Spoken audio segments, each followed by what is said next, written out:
ہے۔ تو یہ کربلا کی سرزمین ایسی زمین ہے کہ جس کی خاک ہی جنت سے افضل ہے۔ اب اس وقت کربلا معلیٰ میں ہے اور پوری کائنات میں مٹی کھانا حرام ہے سوائے کربلا کے۔ خاک شفا میں اللہ نے شفا رکھا ہے اس میں۔ تو یہ کمال ہے، آپ کربلا مقدس میں موجود ہیں، امام حسین کی زیارت بھی کریں گے۔ میں دو جملے مصیبت کے تاکہ عبادت مکمل ہو جائے اور پھر ہم آگے زیارت کو بڑھیں۔ امام حسین علیہ السلام میرے مولا جب کربلا میں تشریف فرما ہوئے، جب آل محمد کا قافلہ کاروان کربلا میں داخل ہوا، روایت کہتی ہے مقتل کی جیسے ہی امام حسین کی سواری کربلا کی زمین پر پہنچی تو سواری رک گئی اپنے مقام پر، آگے نہیں بڑھ رہی تھی۔ امام حسین نے کہا دوسری سواری لاؤ۔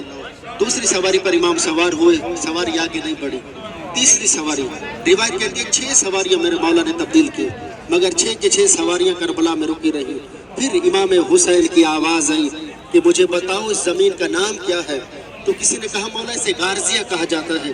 مولا نے کہا نہیں، کوئی دوسرا نام بتاؤ۔ کہا مولا اسے نینوا کہا جاتا ہے۔ امام نے فرمایا کوئی تیسرا نام بتاؤ۔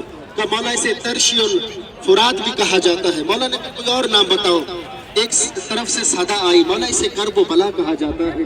جب کربلا کا نام آیا، امام حسین کی آنکھوں سے آنسو جاری ہوئے۔ مولا نے ایک آہ بھری، آہ بھر کے مولا فرماتے ہیں با خدا مجھے نانا نے یہی بتایا تھا کہ کربلا کی زمین پر حسین بے یار و مددگار مارا جائے گا۔ خدا کی قسم یہ وہی زمین ہے کہ جہاں پر ہمارے لاشیں پامال کیے جائیں گے۔ خدا کی قسم یہ وہی زمین ہے کہ جہاں پر ہمارے سروں کو قلم کیا جائے گا۔ خدا کی قسم یہ وہی زمین ہے کہ جہاں پر میرے بیٹوں کو ذبح کیا جائے گا۔ خدا کی قسم یہ وہی زمین ہے کہ جہاں پر ہمارے خیام جلائے جائیں گے۔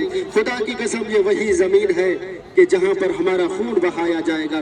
عزتران امام مظلوم، بس ایک جملہ، میرے مولا زخموں سے چورتے جناب